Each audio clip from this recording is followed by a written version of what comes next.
अगर आप चाहते हैं कि आपके बछड़े अब सालों में नहीं बल्कि महीनों में तैयार हों, तो हम लाए हैं आपके लिए एक बहुत जबरदस्त और जादुई वांडा का फॉर्मूला, जिसे हम काफ स्टार्टर भी कहते हैं। जी, बिस्मिल्लाहिर्रहमानुर्रहीम, अस्सलाम वालेकुम। Welcome to my channel vet doctor PK.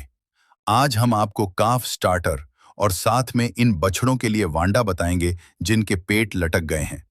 Calf starter कब और कैसे शुरू करें? जब बछड़े की पैदाइश हो जाए तो कोशिश करें कि 1 घंटे के अंदर अंदर मां का पहला दूध यानी कोलोस्ट्रम जरूर पिलाएं।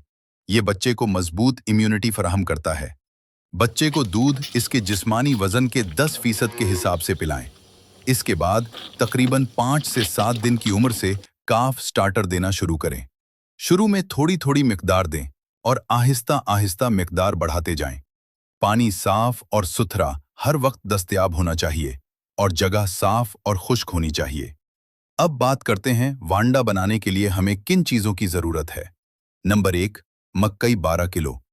Number 2, गंदुम 12 kilo. नंबर 3, खल बनोला 6 किलो। नंबर 4, सरसों की खल 4 किलो। नंबर 5, चौकर 3 किलो। नंबर 6, गुड़ 2 किलो। नंबर 7, मिनरल मिक्सचर 600 ग्राम।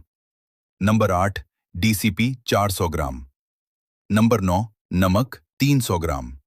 इन सब चीजों को अच्छी तरह मिक्स करके एक वांडा बना लें और रोजाना के हिसाब से बछड़ों को दें। इससे इनका पेट नहीं लटकेगा और ग्रोथ बहुत अच्छी होगी। दूसरी अहम बात, अगर आपके बछड़ों की ग्रोथ नहीं हो रही, आप सिर्फ सब्ज चारा दे रहे थे और इनके पेट लटक गए हैं, तो हम इनके लिए भी एक जबरदस्त वांडा आपके साथ शेयर कर रहे हैं। इसके लिए अशिया नोट कर लें। नंबर 1, मक्कई 20 किलो। नंबर 2, गंदुम 5.5 kilo. Number 3, canola meal 10 kilo. Number 4, soybean meal 10 kilo. Number 5, चौकर 3 किलो। नंबर 6, भूसा 1.5 किलो। अगर बछड़ों की उम्र 7 से 8 महीने है तो रोजाना 2 से 3 किलो वांडा दें और साथ में 7 से 8 किलो साइलेज भी दें। सबसे अहम बात, ये कोई 2 हफ्तों का काम नहीं है, बल्कि बेहतरीन रिजल्ट के लिए 2 से 3 महीने भी लग सकते हैं। इसलिए मुस्तकिल मिजाजी और सही खुराक जारी रखना बहुत जरूरी है। अगर आपको हमारी ये वीडियो अच्छी लगी हो तो लाइक, शेयर और सब्सक्राइब करना न भूलें और बेल आइकॉन लाजमी प्रेस करें ताकि हर नई आने वाली वीडियो आप तक सबसे पहले पहुंच सके। शुक्रिया।